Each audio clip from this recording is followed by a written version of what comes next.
usually will record. I release one episode a week and record two a week, so Right. I'm always a little ahead. Right, yeah. And last week I fucked up both of my episodes. The first one was recording for probably 45 minutes before I realized I wasn't even recording the video at all. And then in between the two episodes, I had like an hour buffer. And normally I'll like turn off the cameras and let everything chill, and I didn't.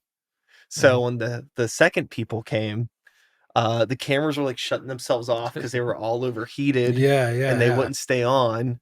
And it was just a fucking catastrophe. So I'm trying to avoid any mistakes today. I believe everything is working, which is a miracle. In an electronic world where so many things can go wrong. I hear you. So there's two things you should probably know before we move forward. Mhm. One, we are recording. Right. Two, I think you're the first person with a mohawk ever on my podcast. How do you feel about that? Right on. I feel like I'm represented. Yes. We're almost 500 episodes in. Yeah. And this is a debut mohawk. So congratulations to you. I should have dyed it. Yeah, we're getting towards the end of a dye cycle there. Well, you know what? I like the there's something a little bit more it sounds cliche to say something a little more punk, but that's what I'm gonna say. There's something a little bit more punk about it being grown out. Lived in a little. Yeah. You don't want it to be like too manicured, too perfect. Something doesn't seem right. Yeah. When everything's too squeaky clean. It's like, hey, what's going on here? Yes, the whole fashion punk thing. Yeah. I mean, what isn't fashionable though? Everything's been co-opted, and we're already on a tangent about 2 minutes into this podcast, which is how you know it's going to be a good one. Which is the way to go, yeah. But you strike me as somebody that has probably been interested in alternative subcultures for several decades. Several decades.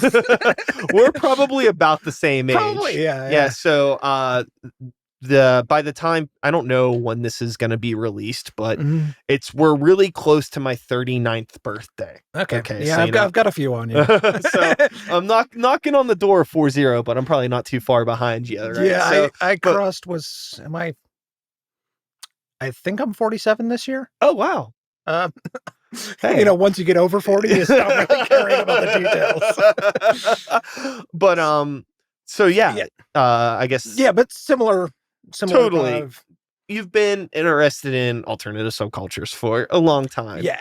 And it's really interesting now, like, what even is alternative anymore? I like go to the mall and like every single store is selling like, pop culture stuff or music stuff, and so many like artists in different genres all look the same. Like, like you've seen like people in the hip hop culture co-opt a lot of metal fashion, and then vice versa. A lot of metal bands look like they're R&B bands, and like, not that there's anything necessarily wrong with that. I suppose it's kind of a cool thing. Yeah. But my question is, what the fuck is even like alternative anymore? Yeah, it's tough to say because, you see some of the extreme fashion in like the hyperpop scene and like, but all of that, I mean, is that different from like the Visual Kei stuff in Japan back in the 90s? Yes. Like you're taking these ideas and you're putting them to an like cartoonish extreme, saying it positively to a cartoonish extreme. But yeah, and I think that's kind of cool. I think that it's good that there's not so codified uniforms for music or any subculture these days. Like you're saying, a lot of cultures cross-pollination, and you talk about hip hop and metal. Body Count just put out a new track with David Gilmour on guitar, and it's fucking awesome. So like that stuff has been going. I feel like as somebody who's been around alternative music and culture, this is kind of like the culmination of all of that. Like it shouldn't be these little individual tribes. It's good that you find people you can relate to, but everything coming together into this big do whatever it is you want. You see these genres of music that are way more mashed up than they used to be back in the 90s. So, and I love that. That's kind of the world I was working for. Yeah, definitely. Because, which, if it hasn't already been said, which I know it hasn't because I'm the one steering the ship and I know I didn't introduce you, Doors in the Labyrinth is on the show today. And it's appropriate to mention that in you as an artist, because yourself as a creator, from the work that I've digested, it is very much a reflection of a lot of influence. Absolutely. You know, and it's cool to see and engage with art in that fashion, because I feel that regardless of genre, it's coming from a really like pure place of intention. And that's something that I really value in like art across the board now, as I'm, you know, cresting this third decade of my long life. Intention is like everything for me. It's like, why are you doing this? What are you actually contributing to the world, to this conversation of like art and music, which is like a bit of a heavy question, because who the fuck are either of us? We're just people doing stuff. Right. But I mean, like, if you're going to do something, like, I don't know, I'm always more interested in people that have like something unique to say. Right. But also, if there's plenty of people out there that all they want to do is just kind of like wear their influences on their sleeves, and they're very, very long sleeves that they're wearing. If they're happy, cool. Yeah. It's hard to find happiness in this world, whatever makes you happy. Absolutely. As long as that's your intention. Right. Going back to that, if your intention's a little bit more nefarious and you're wearing them long sleeves, and I might have to burn that shirt, motherfucker. Yeah, it's interesting. Like I've always, or rather, there came a point in my life when I realized I'm never going to be the best guitarist in the world, because I care about too many other things. Like, if I sat down and dedicated myself to the blade, so to speak, even still, like, I've got my own physical limitations. I'm only going to get to a certain level. That doesn't mean that I don't have things to say, and that my focus should not be on the technicality of what I do, but the overall picture of what I do. So I can play guitar, I can do some synths, and I'm teaching myself fretless guitar right now. I've put harp on records, all sorts of things. Yeah. And the culmination of all of those things into this bigger picture is more my focus than individual musicianship. And to what you're saying about what you have to say, because I'm focused more on big picture, it's more important to me what a song is saying, what's the meaning, what's the concept and the themes behind it. Whereas if I was just a really fantastic guitarist, I might not care. Just play with friends, and I know that I'm going to be the best guitarist out there. Yeah. And not saying that those are mutually exclusive. That was just my own journey towards that. Totally. You know, I think that when I was younger, and maybe you went through something similar, where I feel like it's a wormhole of anybody that is interested in music, where you will fall down a virtuoso rabbit hole at some point. Yeah. It's inevitable. And the first time you're hearing that stuff, it's like something is unlocked in your head, because it's like, I didn't even know this was possible. And it's really cool to hear like people push it to such an extreme. But it's also, over time, like unrelatable to me. You know, like Green Day's Dookie resonates with me so much more as a 39-year-old than like any fucking Dream Theater record I ever listened to ever will. Yeah. You know, and they couldn't be any further on opposite ends of the spectrum, minus like, you know, being loud guitar music. Yeah. So I think really it's, you know, the whole concept of music being a conversation between you, the performer, and the listener. Right. And if you, as a performer, are speaking in a language that the listener can't understand or comprehend or keep up with, they're going to be like, I think I'm leaving this conversation. You know? And That's really funny because I really got my start. My first project here in Pittsburgh was straight up noise around 99, 2000. Uh, more on the ambient structural side of noise than just like the harsh noise wall that genre has kind of, I won't say devolved into, but it seems like that's what most of is out there now. Either that or the rhythmic noise, which is just industrial wire.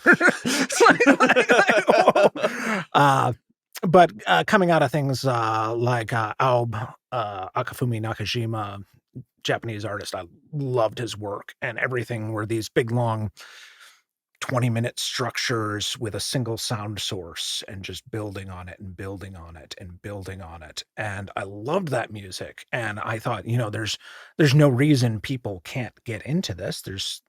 I don't think I'm better than people because I get this and they don't. Uh, and I was doing that. I was doing some spoken word with it, and it was pretentious as all get out. and and I realized at some point that it's anybody could get it, but why do they want to? Sure. Like, what's the hook? What's making them want to sit down for 30 minutes to hear me build this tiny little static thing into a painful roar that they probably don't want to listen to anyway? Yeah. So as you say, it's the conversation with the listener, like speak a language that they can understand. And even if you're going off the rails, you need to carry them with you. Yeah. Noise in ambient and, any of that sort of what I guess we could call, there has to be like a better way for me personally to frame this in my head, because the first word that I wanted to go to was structureless, but that sounds mean and it's not what I mean to say. And some of it is. Maybe like I guess the best way that I could put anything in that whole umbrella is like it's borderline like meditative music, and I think that that's like how I would approach it now if I was going to like engage with anything like that. I think that I would need to tell myself prior to getting into this metaphorical conversation that I am here to like kind of like meditate and zone out and really get lost and be patient with what I'm about to engage with so I could fully understand the intention. Right. Again, there's that word of this composition or this piece or this whatever you want to call it. Yeah. But I think a lot of people just don't have that mind frame, you know. With music, especially something I never even thought about until right now with like alternative subcultures and alternative music, a lot of it kind of thrives on that like quick dopamine hit of like, here's something fast, here's something catchy, it's quick, get your attention. And like anything in ambient or like noise and couldn't be much further than that. Maybe some of the harsh stuff might get your attention because it's like a very visceral like but to actually understand what the intention of the piece is, how many we're going to put in a marker on the bottom of the screen how many times I say that word. You still need to like kind of like lock in and be patient. It's not going to be like a quick dopamine hit. It's going to be more of something that you need to take time and be patient with, not only the art but be patient with yourself. And I think that even that being patient with yourself as a listener can even go into the realm of music that is like a little bit more simple. It doesn't have to be the artsy fartsy pretentious sort of stuff. Absolutely. So in this journey of you as an artist, going from the pretentious sort of thing that you had mentioned you were doing to like where we are now, because there had to have been a lot of steps in between. Oh yeah. So that the first project, Pancreatic Aardvarks was the name, because I was really into Nurse with Wound and surrealism and abstract art. And that was again mostly noise, but dipping my toes into ambient, dipping my toes into some post-rock stuff. And I got really into traditional folk. So I was performing as Gallows Tree for a long time, doing traditional Celtic and American folk. all acoustic. And I set that up as a separate band because anybody who likes the noise stuff is not going to want to hear me do traditional Scottish ballads. For a while, I had a synth pop band named Narse, named after one of the dragons in Record of Lotus War because I'm a big anime dork, and nobody got it. Yeah, sure.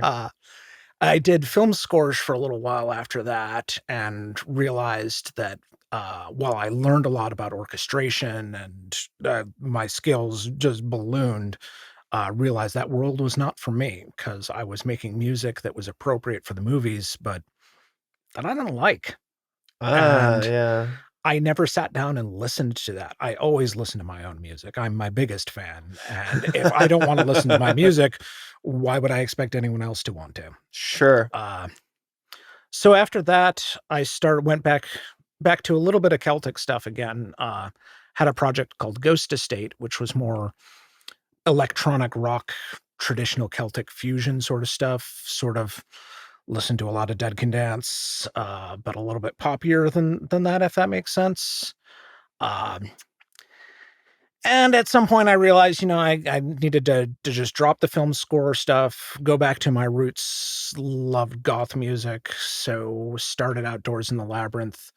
The first release was actually an edited version of a 3-hour Aardvark's live performance. It was this really shifting ambient thing, lots of samples and noise. We were talking about the EMX one. I was using that for cool. a lot of live noise on that. Yeah. And it was a great piece, and it was a 3-hour ambient performance in Pittsburgh, so like 5 people heard it.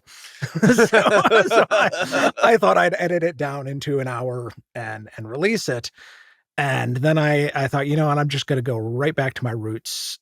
Started off as a Lycia ripoff, like whispered vocals, heavy reverb on all the drums. Started moving in kind of a more dancier goth direction for a little while, because that's kind of where a lot of goth music tends to just gravitate towards the club scene. And that's fine. I like that, but that's not really where my heart is. So, I was asked by a friend, I don't know if you know the band Remora. And so out of North Carolina, post-rock stuff back in the late 90s, early 2000s. I've been friends with him for years. And he put out an annual Dronuary series. So for all of January, he'd release a new drone piece. And I thought, oh, cool. Let me see if I can mix my ambient background with what I'm doing now with guitar or goth rock thing. And I wrote this piece, and it was this big, long, 12 minutes kind of Swans ripoff kind of piece, if I'm being honest. Sure. And it just clicked for me that that's kind of where this project needs to go. I need to not focus on having the one dance club hit that everyone's going to get hooked into my music. That's not going to be the path for me. I need to focus on this music that I find to be rewarding, this physical journey through a piece. Sure. So that's kind of where I've been for the past few years, and stepping outside of that from time to time, of course, but that's kind of the focus. Yeah, I think the thing that is so fun about having basically like a solo project is it's like a very much like no parents, no rules, Yeah, exactly. Go fuck yourself. Yeah. This is my room and I'm going to decorate it how I want. Just try and stop me. Yeah, exactly. And like, you think about a lot of legacy artists, it wasn't like uncommon for some of these people that now all these years later people can refer to as a great, like a like a Bowie or something, right, where there's like eras of his artistry, and even within those eras there's like sub eras of different styles of music that are always happening, and that wasn't like abnormal to do. Yeah. But as music became more and more I guess capitalistic, not to get all political, but over time I think it became a marketing strategy to be very one thing. And going back to the beginning of our conversation, that's why it's kind of cool now to see so much pushback on like the air quote industry, and to see a lot of independent artists doing things themselves on social media without any like box. Right. So I guess that's kind of like maybe to answer my own question from earlier, like where alternative subcultures are going. It's just really hard to keep your finger on the pulse of it, because like, you know, I like to know that like the youth is making the steps to get the next fucking 3 decades of this shit going. But I also don't want to spend too much time keeping up with a bunch of 19-year-olds on the internet. So, you know, I just trust that something cool is going on. I hear things now and then. Sometimes I have younger people on the podcast. But, I mean, it's the other thing too. It's just, it's like hard to even just keep up with what's going on, so it can make myself feel that like, oh, nothing's even happening. But it's also just like, it's just a different world, you know. Your time, it's not like your time's up or anything like that. It's just that there's a whole new wave of kids out there that like alternative music, or at least what they consider alternative, because that's the other perspective. Maybe what a 19-year-old thinks is alternative is totally different from what I would consider to be alternative or subculture or counterculture, or however you want to put it. Yeah, and you've got, as you say, a bunch of 19-year-olds making some really wild and interesting stuff.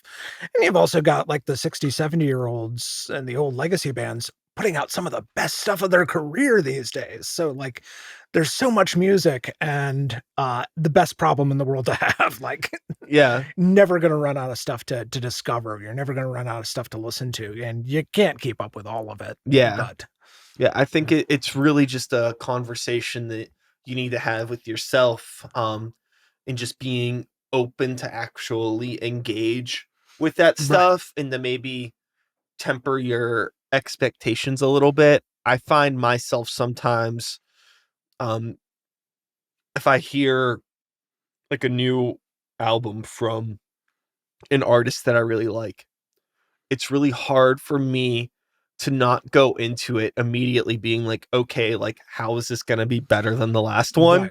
Like, what are they going to do to like change things up? Which I guess as a fan is a totally normal and valid question to have. But also as an artist, you kind of need to have empathy that like everything that you create is not going to be the next best thing. Sometimes like you have lightning in a bottle, and like you may have created the coolest thing that you're ever going to create 15 years ago. But that doesn't have to like devalue anything that you do in the future. As an artist and as a fan, I shouldn't devalue that either, you know? And you also get to the thing with the album that you first discovered the band when you were 15, and you listened to that album on repeat. And so a new album comes out, and it might be good, but it's not those songs that you love to death. The you can't put like a dollar amount on that like nostalgic weight. It's huge. And it's hard sometimes to approach a new album by a favorite band for that reason. The band The Church from Australia, huge fan of them. Discovered them in high school, loved them to death. A few years back, they lost one of their main guitarists, and the album that came out was not so great. And then they lost their other main guitarist, and that album was not great either. And then they put out an amazing album. Like, it seemed like it just took some time to gel with the new incarnation of the band. But when I was listening to it, and especially those albums that I didn't like so much, I just kept thinking back to the albums that I did like. I'm like, you're listening to this, I'm like, okay, be open-minded about it. Where are they going without these guys? Boy, I liked it better when those guys were in the band. Yeah, it's, you know, as an artist, it's, you know, I really, really try to maintain a level of empathy with artists that are continuing to put out music over an extended period of time, because I mean, it could be really hard to be in a position where, well, I say it could be really hard as if I've ever been fortunate enough to be in this position, but I imagine it would be really hard to find yourself in a position where, you know, you get really, really popular and really, really, you basically you develop a like a cult fan base over something that you did when you were like 22. Yep. And now you're like 44. Yeah. Your life has doubled since then. And you're a person that's alive on this planet. You know how much like your interests and your personalities and like your intentions, there's another one for the Yeah. counter, and your goals and things can just change over the course of like a couple years. Yeah, absolutely. So it's like, all this time later, it's like I've changed as an artist, but like people want me to Still be want it. like Yeah. this 20-year-old person. Like that has to be really tough. Yeah. Like, oh, woe is me. People like my art. But I mean, like, if you are a genuine artist, like you want to develop and Yeah. grow and change. And it has to be even harder too if like you're locked into being that like metaphorical 20-year-old that was a part of an alternative subculture that is kind of, maybe for better or worse, a little adolescent, a little juvenile. Sure. So it's like, I think about like a band like Blink-182 now and all those. Pop punk was immediately what came to mind. and there's people all over the world that love those bands. People have a lot, and I think it's great that they're out there and they're touring and they're able to give people that, those experiences of seeing them live. Yeah. But like, I'm like, damn, it's like you guys are like in your 50s and you're all like dressed like the Steve Buscemi meme that's like, I'm one of the kids with the skateboard. And it's just like, ugh. But also like, I don't know. And this is also coming from somebody that like, I liked Blink-182 when I was like a child, like in 7th grade, I liked Blink-182. And then I don't want to be all like, I grew out of it, but hey, that's my story. No. Yeah. And if you're a fellow 40-year-old that still likes Blink-182, by all means, fucking go get it. But it's just interesting to me because I don't know, maybe that's another one for the counter. That was their intention. Yeah. That's who they are as people, and that's cool, but it's weird to see it. Yeah. I don't know. Yeah, it's interesting, and interesting looking specifically at punk and pop punk in general. Like, unsurprisingly, I was pretty punk back in the 90s, and still a huge Bad Religion fan. Loved SNFU and got into stuff like Suicide, which clued me into like there's your bridge. Yeah, exactly. There's your fucking bridge. Yeah. But like some of the bands, like I loved NoFX for a while when I was 15, and then when I was 16, I was like, why am I listening to this? Sure. and I think everybody has those bands. There's not a judgment on anyone who still likes NoFX, but like what it is for you, like the music you connect with at a certain time and place, and maybe it's just limited to that time. Maybe it's not. And who's to say which bands are going to fall into that bucket? Yeah. It's like going back to the conversation that I had about like my my like Green Day to Dream Theater pipeline that that is just, I've like always been somebody that was like into just so much different music. And like, when Green Day Dookie came out and I was in 4th grade, that was my favorite album. Green Day was my favorite band. I had a hamster. I named it BJ. I liked this fucking band quite a bit. And then, I think I followed them up through like Insomniac and Nimrod, their following records. And then one day it just felt like, I don't know what happened. It was like, I never intentionally was like, I don't want to listen to this anymore. I just realized that like, oh, all of a sudden now I'm listening to like Faith No More and the Dillinger Escape Plan and the Locust and all this like what my interest in that stuff, like it just pushed, the extremes kind of and you dig in the hole. So. And Faith No More is a good example of a band that was really pushing it like right from the get-go. Oh yeah. Like pushing all sorts of things together. And I won't say they're the band that made me come to this conclusion, but at some point I realized genres really are best for songs. Like it's a good way you can pick apart a song, but if a band can be described by a single genre, probably not the best band in the world. That's one of the coolest things anyone's ever fucking said on this podcast. I couldn't agree more. And I also agree that Faith No More is a really, really great example of that. You know, it was interesting to me where my time with Faith No More, you know, they've been a band as long as I've been listening to rock music. Yeah. You know, I remember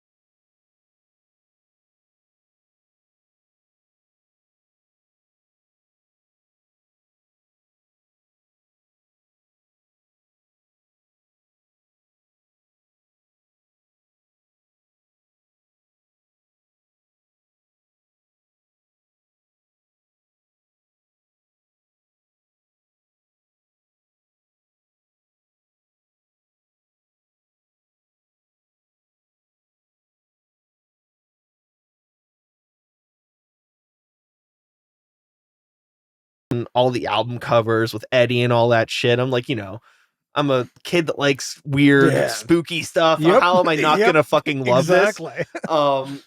But it was also like, well, that's the stuff I liked when I was a kid. Yeah. And then, you know, I went down this, you know, rabbit hole of like finding my music and all this wild, like heavy punk and grindcore and weird electronic stuff. And then, you know, you get into like the Dream Theater music nerd stuff, which is what we were talking about somehow. And then one day it's just like, wait, I just want to listen to Iron Maiden and Green Day again. Yeah. And it's like, oh shit, you know, like Faith No More comes on, like, fuck, like this stuff is like, it was like just this weird, like, epiphany, like a weird reset of just like the power of like simplicity in music. Right. And I think ironically enough, like a lot of that happened at the same time that I was like really starting to get into actually making music too. I think like becoming a like producer, songwriter, musician or whatever really actually helped me appreciate the simplicity in music a lot more. Yeah, it's interesting. Iron Maiden and Faith No More are really terrible examples of the simplicity in music because they're both like crazy intricate. In fact, going back to Dream Theater. Yeah. So I grew up on my parents' music. They were teenagers in the 70s. So Pink Floyd was my favorite thing when I was a kid. And I grew up on Yes and Genesis and hit King Crimson later, but just all that prog rock stuff. And Iron Maiden has more in common with a lot of progressive rock than even with a lot of metal at the time. Sure. And I thought in the era of glam metal and Guns N' Roses and stuff, I thought I hated metal. I thought the exceptions were Iron Maiden, King Diamond, and does Faith No More count as a metal band? If so, then yes. And I carried that for years until one of my favorite bands, Current 93, put out a split 10-inch with the band Ohm.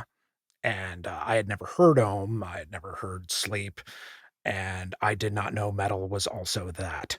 Yeah. And that just like opened, a friend gave me all these recommendations for stoner doom, post-metal stuff. And I realized, you know, it's not metal that I didn't like. It's just glam metal that I didn't like. Sure. Sure. Yeah. It's, you want, music for the soul, not for the pole. Yeah. The stripper pole.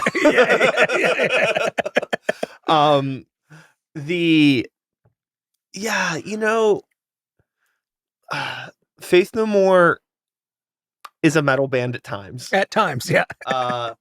And kind of going back to like yes, Faith No More is like a complex band, but I think that if you like zoom in on a song by song basis, they may not seem like a complex band. I think that you kind of need to take a bird's eye view of like their entire work. Yeah. I can see that. And be like, oh, okay, there is like a lot of complexity here just because of how many how many things are on the menu? Right. You know what I mean? And then with Iron Maiden 2, obviously not a musically a complex band, but very accessible Right. to somebody that isn't a musician. Right. Whereas like there's a lot of like chaos stuff that I was listening to that is not accessible. It's like, you know, like this is the type of music that you have to listen to if your intent is to be actually kind of annoyed Right. by like how like obnoxious this is. Whereas heavier ends of math rock. yeah, and with you know, with stuff like Iron Maiden, you know, it's like maybe it was because like I was so young, or I was introduced to it at a point that this like the melodies and the memories, that like nostalgia unlocked when I find it. Like there's like a comfort in that stuff because it's like some of like the first music that I fell in love with. Yeah. And it's just like where my appreciation of like the arts really started was probably with the fucking Live After Death VHS tape. You know, that was definitely what made me want to do music. And it's kind of funny that all of these years later I couldn't be doing anything further from that in a lot of ways, but hey, you know, inspiration's a funny thing, and absolutely, you know, you take with it what you can, and you know, you end up doing what you do.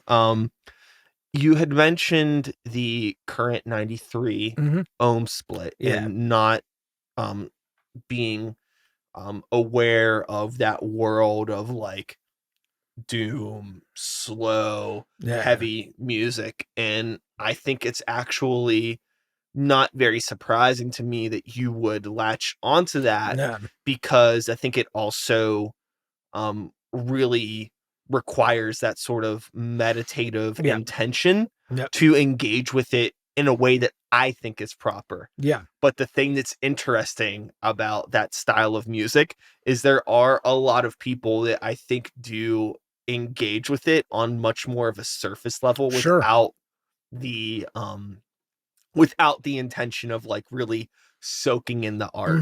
And you know, I think that that's where you get kind of that like that whole like stoner lean of stuff that's on that. I'm not saying that people that are stoners can't appreciate art. That's not the fuck I'm saying. I'm just saying that there's definitely like sometimes like a little bit more of like a I don't know if like lighthearted is the word for it, but there's kind of like a silliness to a lot of that stuff, and like the branding and the way the bands market themselves and things where it's a little bit more like lighthearted and fun. Like, yeah, we're just like a stoner doom band, you know, like we're just hanging out, ripping bongs, eating pizza, playing riffs low and slow, you know, versus like there's none of that exists in like the ambient scene that I'm aware of, or like in the noise scene. All of it is like, it has to be pretentious. Like there's no room to have fun in that scene, at least as an outsider. I don't know if I'm like off base there. Is there any like comedy noise? Oh yeah. Okay. There's a ton of it. Well, thank you. Please enlighten me. What was the band I played with, I want to say 2003's band called Panicsville, and they came out, big table full of effects pedals, and they came out. One guy had this big fuzzy costume, and this other guy had this black like octopus kind of costume, and just like flopping tentacles down on the pedals. And it was good. Like the music was good. Not my favorite. I like more, go back to the word, intentional noise. And this was all about the performance, and it was all about having fun. And it was so much fun. So it's this aggressive music, these sounds that are literally causing physical pain, and these two guys just flopping around in these big silly costumes, and it was wonderful. Cool. Yeah, I honestly I had no idea that was a thing. But I'm also not surprised. Yeah. It's hard to be surprised anymore if you could think of something somebody's already done it like 30 years ago. For the most part. I remember hearing that like Throbbing Gristle for the first time. and being like, oh wow, so much of the stuff that I thought was like groundbreaking really wasn't. Yeah. Doesn't mean it's not good. Doesn't mean it's not good. It's just interesting when you like start digging into that like 70. There's even like some weird like that like that Electric Storm white noise, like that it's like 60s noise stuff. That's like, what the fuck? I mean, like this is probably just like weirdos on drugs, not to stereotype, but like it was still like happening, you know? So much of this stuff has been going on for so long. And like I find myself now having so much more fun kind of like getting in the time machine and discovering new music that is like, you know, 40, 50 years old. Yeah. And like trying to like get to like the root of where things started. I find it fascinating to like listen to bands that like inspired your favorite bands. Yeah. And then like, okay, well, what inspired them? Absolutely. And what inspired them? And then, I mean, it's a slippery slope because then you start appreciating the Beatles and you're like, oh, fuck, I never wanted to do this. But then it's like, shit, you're right. Like, this is actually kind of cool. Ringo wasn't that bad of a drummer. There's some cool rhythm stuff going on here. I don't like the Beatles, but I will defend Ringo till the end of time. You know, again, like I'm not a huge Beatles fan by any fucking means, but of course it's like there was a point in time when like the Beatles for a very short period of time was the counterculture. Right. Elvis was the counterculture. Pink Floyd, Led Zeppelin, Jimi Hendrix, you know, all of these things now that, you know, you can get on a fucking cell phone case in Walmart, used to be the counterculture. And it inspired a lot of what the things that we grew up loving and the things that now the 19-year-old kids or whatever that might be into, you know, I don't want to say like trickle down because that sounds political. That's not what I mean. But all the inspiration just comes from somewhere, and it's fun to keep going and digging back and back and back. And then, I don't know, even like the grindcore to Buddy Rich drumming pipeline is I can see that. I can actually see that. It's a lot of fun. To go down that rabbit hole. So, you know, with all of this like nostalgia fun talk crawling out of this hole, getting back into the modern times, as we are both people that are currently alive now in the year 2024, currently making music, how do you, if at all, interact with like new art? How do you find time to do it? How do you what is your process? Because I struggle. I struggle keeping up. So a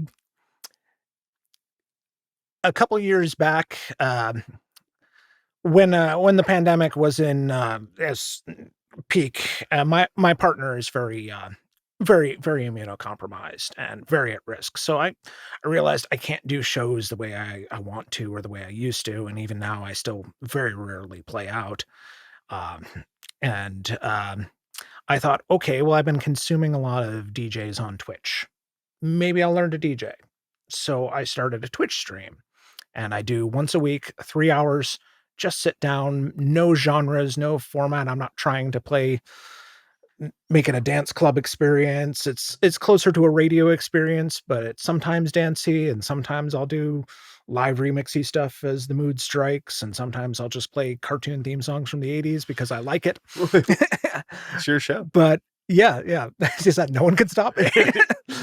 So I was using that mostly just to play music I love, but that got me, okay, every week I'm sitting down for 3 hours and doing nothing but listening to music. So why not like reach out? Why not try to find some new stuff? And each week I'm pulling in some new stuff. People I know on Facebook, people recommend other things. I do still hang out in a lot of Twitch streams. I always keep a notebook on my hand, and whenever I hear something that I like, I write it down and download it off Bandcamp the next day. So and again, a lot of that's still kind of keeping me in the general goth industrial circles, because that's what I mostly like to consume, but I like literally everything. So sometimes I'll find myself in a hip hop stream, and I'll Yeah. find some new hip hop artists that I didn't know, and pay attention, like you say, find out who influenced them and check that out. Uh-huh. And Yeah. With one of my big mindfuck albums as a teenager was in the year 2000 when Mindless Self-Indulgence released Frankenstein Girls Will Seem Strangely Sexy. That album blew my fucking brain in terms of like the concept of like what is genre, what can be music, what yeah. is alternative. And regardless of whatever fucking social situations those ding dongs have gotten themselves into, Which have been a few. just putting all of that aside, and putting myself into the position of the 16-year-old in the food court at Monroeville Mall, when my friend, whose name was also Josh, by the way, Yeah. was like, "Have you ever heard Mindless Self-Indulgence?" I was like, "No, what's Yeah. that?" And he was like, "Check this out." And he put his headphones on me, Yeah. and it was like a transcendental experience, right? Going back now, and like, because I did the thing where you go back and you listen to all this old music that I Mhm. wasn't aware of at the time, and then flash forward, I'm like, oh, like there's like Susie and the Banshee samples Yeah. all over this Yeah. record, and all kinds of like weird old hip hop samples. And it's like Mhm. all of this stuff like makes sense, and all of the stuff that inspired them at that time is stuff that I ended up falling in love with. And Right. it's also really funny listening to that album like in my 30s, because like they were in their 30s when they put that out. Yeah. Or at least Jimmy Urine was. He was like 31 or something when that album came out. He's not a young guy. And it's funny because a lot of the lyrical content on that album that isn't just like a bunch of fucking slurs, or just songs about like aging in an alternative subculture, which Yeah. is really a really interesting perspective. And I didn't understand it when I was a teenager, but listening to it as an adult, I'm like, oh, this is like really interesting, like Yeah. the perspective here. And again, it's a shame, but anyways, Yeah. when I was 16, that album fucking it warped my brain. It really did. And it's cool though because of like how much influence they wore on their sleeve at that time. And I don't know, for me that was like my I don't know, it was a huge gateway in a Yeah. lot of ways. Yeah. Yeah. There's so many albums like that. Like I was always a huge Oingo Boingo fan. Going back to bands that you cannot put a genre on. But their 94 self-titled came out when I was in high school, and the song Insanity, I heard it on the radio, and it just blew my mind. Here's this big orchestral, but it's doing this dark and creepy music, and it's politically charged, it's nightmare horror stuff, it's all of these things into this one 8-minute song. Yeah. And uh, my stint in doing film music was no small part influenced by being a huge Danny Elfman fan. Danny Elfman, Tangerine Dream's score to the movie Legend, and Goblin's score to Suspiria just blew my mind as a kid. Like I just love that stuff. But the one that really, really hit me was Sonic Youth's "Confusion Is Sex." I had heard some Sonic Youth. I had Dirty and Goo at the time, and I liked Sonic Youth. So I think that was their first studio album, and it was this angular slabs of sound, still one of the scariest albums I've ever heard. And it, like you said, like changed my mind on what music could be and what you could do and say. And that led me down the whole noise rabbit hole. And oh my gosh. Don't forget to breathe, people. I'm just sitting here like watching you talk, and all of a sudden, like, oh my god, I haven't breathed in a minute. The music's scary. My conversation about the music should not be scary. With, you know, moving forward as a musician, now at this, like, stage in your, like, you know, life as an artist and somebody that is still, like, digesting and contributing to, like, the world creatively, what are your, like, plans? What are your, like, do you have any, like, sort of, like, long-term goals? Yes. Yeah, I've got a few things, on the plate. I mean, long-term goals, just make music that I like and I want to listen to. That's always it. Sure. The, I've been working on, writing songs for a new album for a little while, and kind of, again, trying to find this post-rock meets goth influence, try to build these songs, these longer structures, focus on the crescendos more than the dance beats, but also still have a lot of the goth influence into it because that's what I like. Yeah. So working on some new songs there. Again, I'm learning to play fretless guitar for no good reason. Just thought, oh, well, fretless guitar. How about that's fun to play? Sure. I Uh, mean, you can get a lot of really cool you can sounds. get some cool sounds. I've discovered some new techniques already, like trying to learn to actually play the instrument, actually play recognizable melodies, but also do some weird microtonal Mhm. things. The one trick I picked up this week, so fretless playing chords is really tough, but playing simple intervals is pretty easy. So a fifth power chord's easy. But what if you take each finger up half step and then move them in opposite directions down to that fifth? So you start off by playing this Uh-huh. sixth, and then you move half a step down, the top note sliding down and the bottom note sliding up at the same Sure. time. Yeah. And it's this weird compressing sound that Uh-huh. I love it, and I can't wait to, like, write songs where I can effectively use Sure, that. sure. You're, like, almost kind of, like, finding ways to, like, kind of incorporate, like, a melodic approach to noise, Mhm. but into, like, this thing where it's like, Right. this is something that is very it's like it's unconventional, but it's still, like, it's just, like, movement in the it's like an awkward movement in between Yeah. those 2 in between those 2 places where it's like, okay, well, that's a chord that sounds real and that's something that sounds real. But Yeah, but in that the shift, it's like yeah. hearing it in that way is something that you don't really get to hear too often, which is like what's really cool about fretless string instruments Mhm. or like those really wacky synthesizers that don't have keys or just Yeah, like the touch pads where you can yeah. do like there's a few different models. I forget like if that if that like if that device in general has like a name, like what they call a board like that. Are you talking about, like, just the basic touch input on, like a modular synthesizer, or are you talking No, about, like, one of those, like, C-board keyboards where you can do yeah, polyphonic yeah, like one of slidings? those ones. Yeah, that's what I Yeah, was talking about. Yeah, I or don't know. the Linstrument is another big one, Yeah, yeah. I was like, I don't know if that like if the name of that like base device, it's basically just like a giant touchpad, yeah, but it still like acts as like a digital yeah. keyboard with your. Yeah, Your, I think the Linstrument is specifically the one you're thinking of. It looks like just a row of square LEDs, and you can slide up and down and play across, and you play it like yeah, there's I've seen a few yeah, different like takes on that similar yeah, technology. I mean, it's not too different from kind of like what the Chaos Pad yeah, was, yeah, but this is built up more to scale of like a synthesizer. right. And it's not just kind of like a tiny little pad.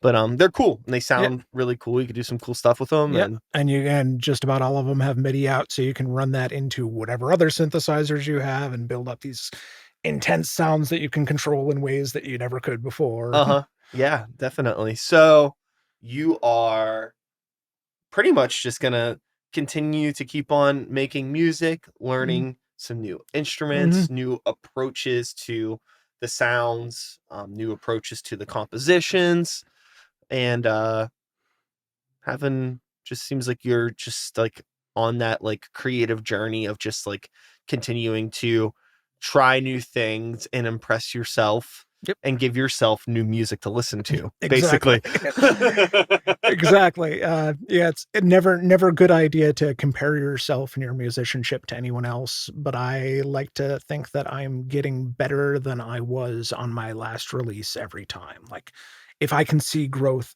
versus myself, that's a good goal to keep in mind. Totally. And like that's another interesting uh comment on the conversation we were having earlier in regards to how like maybe our favorite artists grow Mhm. over time. It's like, you know, it's like, are we doing ourselves as fans a disservice by wanting them, by not acknowledging the growth or taking the time to maybe like view like how has this artist actually grown Right. versus like, oh, like, well, they're not doing the stuff that sounds like their last album, so I don't like this. Yeah. Versus like, okay, well, what are they doing now? Why are they doing this? Like, oh, this is actually like a really interesting approach. I mean, don't get me wrong, there's plenty of artists that have definitely, for lack of a Yep. better term, fallen Yep. off. They're, Absolutely. their best days are well behind them, and that could be for a variety of reasons. But maybe even in some of those cases, maybe there is still growth. But I guess people can grow in ways that I don't like. Yep. Absolutely. Personally, Absolutely. I guess who would be a good example? Andre 3000 would be a good example of that with his flute release. Yeah. I mean, that's definitely growth. Yep. And It's respectable. I love to death that he did that. Yeah. That is just absolutely fantastic. I Yeah. didn't really like it, but Yeah. I mean, it's not for me by any Yeah. means, but I think that it's almost there we go. We're gonna add one more to the counter. The intention Mhm. of it Yeah. is very respectable. Yep. And because I mean that's the thing too. It's like, I don't know how old Andre 3000 is, but he's certainly older than probably both of us. Yeah. And he's lived a life and he's done so many things, and you change as a person. Yep.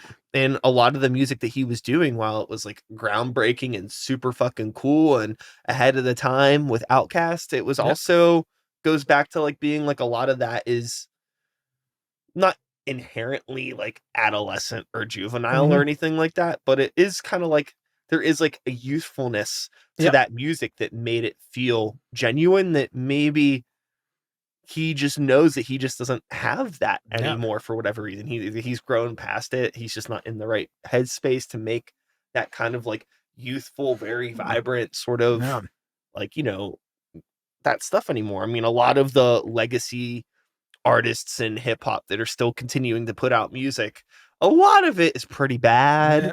I can't say I'm like very intimately familiar with what like Jay-Z or Eminem Yeah. or Snoop Dogg has released musically over the Yeah. past decade, but I'm sure most of it is probably Yeah. pretty unremarkable is probably a word I could use.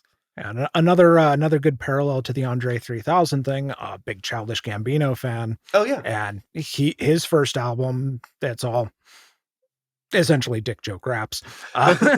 And then he grew beyond that. His second album was this really intense, again, going back to intention, I felt that was a more intentional conceptual album. And then he said, fuck it, I'm going to put out a funk soul album. And he did. And it was great. Yeah. But I also know a lot of people who liked his rap who wasn't really into the soul singing. So Yeah, that must be like, I don't know. Again, it's just that whole concept of like getting as an artist getting popular for like one thing and then mm, just like that's it now. It's like yep, all of your art has to be a representation of this like one moment in time yep. when you decided to express yourself. That seems scary, Yeah. you know? Fortunately, I will probably never have to deal with that. Uh, with all of the what I could imagine fame is like, I'm sure there's a lot of cool things that come with it, but yeah, the idea of that, like having so much having that level of expectation to like to create and to perform and to like evolve, but don't evolve too much, yeah. you know, and like, ugh, can't imagine the stress of that. No thanks. Yeah, and so many artists, again, the pigeonholed when you're in your 20s, aren't allowed to age quite so much. Sure, especially if you're a woman. Especially if you're a woman. And so it really, really, really makes me appreciate and love the women that do, like Marianne Faithfull or Kate Bush throughout her career. Like, the age was always a part of it. And I liked that. Yeah, sure. Or even with like a I mean, you know, a Tori Amos, a Fiona Apple, yeah. a Bjork. A Bjork. I feel like Bjork kind of bummed me out recently, and I'm gonna we'll wrap up our episode here in a second. I saw we just crossed an hour, but I gotta talk about this Bjork thing real quick. Okay. So Bjork, maybe this is just social media, and maybe Bjork isn't controlling her own social media. I don't know, but when I used to think of Bjork, and when I still think of Bjork, I think of like highly conceptual, highly intentional, not just like music pieces, but like the visual tie-ins. Right, yeah. I feel like that's always been, you know, a part of her creative vision since day one, as far as I'm concerned. But now I'm noticing, and I think with social media and the content, like you got to keep on releasing stuff, you got to keep doing stuff. I'm noticing like a very severe lack of quality control on stuff that's coming from Bjork's channels via her Instagram, because it's like constant, like, hey, I'm doing this, and it's just like the mystique is kind of getting like scrubbed away day by day as I'm seeing like lazy content, and it's just like really interesting to see just like what I view, and maybe I'm just off base, but what I view as lazy, unnecessary content coming from fucking Bjork. Yeah, I gotta wonder how much Bjork cares about Instagram. Like, as you said, like her art has always been like this big picture stuff. Yeah, the album, yeah, maybe the video, it's, the films. Maybe it's just separate. I mean, yeah, she's had like, I mean, like if you've had like a career spanning exhibit in the fucking MoMA, yeah, you know, like you know, highlighting like your creative vision, you know, throughout the decades. Maybe you don't have to take Instagram that seriously. Yeah, and maybe it's just whatever's on there is what's on there. I think that it's just interesting to me because like I remember a time frame where it was like she would release something and then she would disappear. And then there'd be like rumors of something's gonna happen. Is it, you know, and what is it gonna be? Again, thinking of like, speaking of an artist that you never know what the fuck you're gonna get. Yeah. Well, at least I think nowadays you kind of do. That's the other thing too, not to harp too much on, but I have also felt that like even the bigger creative stuff, the albums, I don't know if I'm just not engaging with it in the right headspace, but it is just not, it ain't locking in anymore for me. Yeah. And I don't know. Maybe that's a me problem. Who am I to say? Maybe. Yeah. I don't know. What's the last Bjork album you really got into? Honestly, not any in a very long time. I loved Sugar Cubes way back in the day and loved Bjork, but just after the second or third album, I was kind of there's a period of my life in the early 2000s where I was listening to just nothing but experimental music. Sure. And just kind of fell off of all, not to say this to diminish it in any way, but pop music. Yeah. Versus more abstract music or totally or orchestral music. Yeah. But so I over the years, I've kind of heard Bjork now and then and like, oh, yep, I still like Bjork. Okay, cool. But I haven't really dug into any of her stuff in quite some time. Yeah, it's been a while since I've I need to go back and kind of, I think I need to revisit all of her stuff, probably like I'd say probably post 2004. Anything that she's released after then, I say in the past, that'd be what, 20 years? Yeah, 20 years. In the past 2 decades, I'm very not familiar with. Anything before that, I have a very intimate relationship with, in and out. But you know, thinking about like the other music I was listening to in that time frame, 2004 and on, I think I was also kind of just on some other shit. You know, so. And tying into another connection, Bjork appears on a current 93 album. Very cool. Very cool. And Mike Patton appears on a Bjork album. Yep. So it all all connects. Yeah. Oh, it's so funny how like all of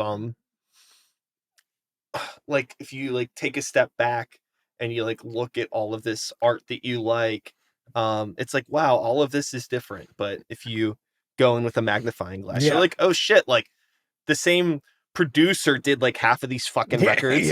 And then like, you know, this artist worked with this artist, or they were in a band together, or they fucking, you know, like it's funny how, at least for me, and probably it seems like for you too, where it's like, even though it's like completely different sides of the world musically, it all connects. Because I mean, at its core, these are people that probably have the same feelings about music and art that we do. Where it's like, I'm down for whatever, and I'm very curious, and I want to learn about all of these different things. So we have a way of finding each other. Absolutely. So that's just what ends up happening. So it's not super surprising that those people found each other. You know, over time, it makes sense. And Mike Patton's put out a ton of Fetus records. I love Fetus, and getting into the experimental New York City scene. J.G. Thirlwell has worked with just about everybody ever. So all these connections. Hell yeah. And now we are connected. Absolutely. You know, it has been great finally getting to meet you and sit down and talk with you. I know that we've been connected on the internet friends for a while, but the internet is not a real place. The real world is where it's at for me. So it's nice to meet you face to face. And chit chat. Absolutely. It's been a lot all of that fun. stuff. Hell yeah. So we could do the thing where you could tell people where to find you on the World Wide Web. Oh, absolutely. So I'm Doors in the Labyrinth pretty much everywhere. Bandcamp obviously is the best place to listen to my stuff, but I put it up everywhere. I'm not going to judge you if you listen to Spotify. I do too sometimes. Again, I have a Twitch show, Doors in the Labyrinth on Twitch. That's every Wednesdays, 8 to 11. Active-ish on most social medias, not on Twitter anymore, and I have an Instagram, and I remember to check it every once in a while. Trying to think if there's shows depending on when this goes out. I've got a show on November 9th at Poetry in Millvale with Fei Lu, who are a darkwave band coming up from North Carolina. They're really awesome, so that should be worth checking out. Awesome. And in the spring, we're going to have a big local dark music festival. It was supposed to be in October at Cativo, and then Cativo happened. So that's probably going to be Red Locust, myself, Hemlock for Socrates, Bonnie and the Mere Mortals, and Dicro we're going to play, but Dicro's singer just left, so I'm not sure where they're going to be, but hopefully they'll be playing too. Cool. Yeah. Keep me in the loop with those things. Absolutely. You know, I am I'm halfway through writing a solo industrial album. Oh, nice. That I haven't really publicly said much about, but awesome. I'm going to be very interested to try to get back into the scene. Yeah. Going to be knocking on Jim Simonic's door real soon here and be like, hey, buddy, remember me? It's been a while. But it's Jim. Jim will absolutely remember you. Yeah. Jim is an absolute sweetheart. I know. He's a really good dude. I mean, my first like band that I was in was kind of like an IDM electronica type of project with me and my buddy Dylan called the Control Delete Project. Okay. And this was back in like 2002, 2003. And Jim was like one of the first people that was like, I remember like going down the Ides and giving him like a burned CDR. Yep. And then like he played one of our tracks at the upstage DJing one time. I wasn't even old enough to drink, but we were in there vibing and sliding CDs through the mailbox at fucking Garfield Artworks, hoping Manny would put us on a show. Different times, man. Indeed. Shout out to Manny Thunder, by the way. Absolutely. Does he have you involved in his superhero thing at all? Oh, I've been on one of those episodes. Yeah, me too. And it's if you know him, he'll get you roped in. But I was a security guard on one of the episodes. Nice. But yeah, huge shout out to Manny. And I guess that is that. Thank you so much for coming on, Josh. Thank you very much for having me. Hell yeah. And with all of that being said, I will be back again next week with another episode. Same time, same place, same channel. You know the drill. My name is Brian Sykes-Howell. Start the Beat is the podcast. 2024 is the year. And until next time, take care of yourselves. Take care of the people around you. Peace. And we did it. That was a fucking podcast. Yeah. All right. Woo! Hell yeah. Awesome.